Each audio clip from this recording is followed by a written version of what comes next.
Sveiki, aš esu Inga ir šiandien su vaikais Santarų klinikose turėjom tokį kalėdišką, šventišką užsiėmimą, gaminom kalėdų vainiką. Man pačiai kūčios ir kalėdos yra pati tokia šeiminiškiausia šventė, tai labai norėjusi kažką tokio šilto, kas simbolizuotų namus ir jaukumą. Tai manau, kad visai puikiai pavyko, vaikai yra drąsūs, tai jie nebijo suklysti, daro kūrybiškai, tai labai buvo jaukus, smagus užsiėmimas, patiko ir vaikam, ir jų tėveliam.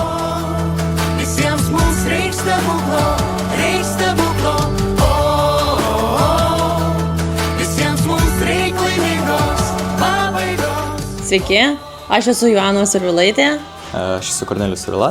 Mes šiandien dalyvavom vaikų edukacijoje ir atstovavom mūsų šeimos įmonę Ligita. Tiesą pasakius, man tai labai daug jaudulio buvo prieš einant, nes toksai nežinai ko tikėtis, nežinai kaip pavyks su savo emocijom susitvarkyti, nes tai yra vis tiek jautru. Kas labai sužavėjo, kad vaikai yra labai šilti, labai bendraujantis, labai, gražus, mieli ir meilūs. Iš tikrųjų labai žavu ir kokieno pačiu visų kolektyvo santykis su vaikais pačiais. Kiekvieną vaiką atskirai pažįsta, žino visas problemas. Tas ryšys yra tarp jų sudarytas, išskirtinis ir atskiras, tokių labai reta ir viskas iš širdies. Sveiki visi, šiandien nuostabiai praleidom laiką, nuostabią popietę Vilniaus Santaros ligoninėje, vaikų onkohematologiniam skyriuje, kur nepaprastai buvo smagu, todėl kad visi vaikai dalyvavo tokioj gražioj iniciatyvoj, kur Inga Stanienė parodė ir išmokino mus visus, kaip tą daryti. Ir pirmą kartą gyvenime supratau, kad galiu kažką savo rankom pagaminti. Ne vien tik tai mėtyti kamuolį į krepšį. Bet didžiausia padėka turėtų būti skiriama įmonei Ligita, kuri be galo daug prisideda prie mūsų veiklos, prie mūsų fondų iniciatyvų. Ir jau ne pirmi metai remia mūsų misiją.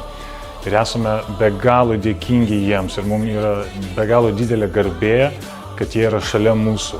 Ačiū Jums visai Survilų šeimai, visai įmoniai už Jūsų didžiausią širdis ir už Jūsų pagalbą. Dėka Jūsų galima organizuoti tokias iniciatyvas, tokias pramogas ir vaikai jų laukia ir puikiai praleidžia laiką, juokauja, kartu dalinasi savo patirtimis, įspūdžiais, taip kad didžiausia pagarba Jums.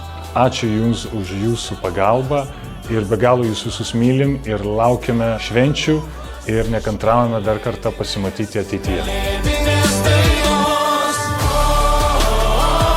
Tikrai labai šilta ir jauku, nėra tos slogios nuotaikos, toks kovingumas, toks stiprumas bendras ir tikrai tada noris pabuvus čia kalnus versti. Mes kai sveiki esam ir visko turime, mes labai dažnai nevertinam to gyvenimo, bet iš tikrųjų mes visi privalom padėti ir prisidėti. Žmonės dirbantis Kaukieno fonde tą daro kiekvieną dieną renkasi, keliasi, dirba dėl geresnio rytojaus ir to gražesnio pasaulio. Tai didžiausias ne kiek grožis, ne kažkokie dalykai, bet iš tikrųjų ta gera širdis yra didžiausia vertybė. Kviečiu kiekvieną prisijungti prie to gražesnio pasaulio ir padarykim jį gražesnį visi kartu.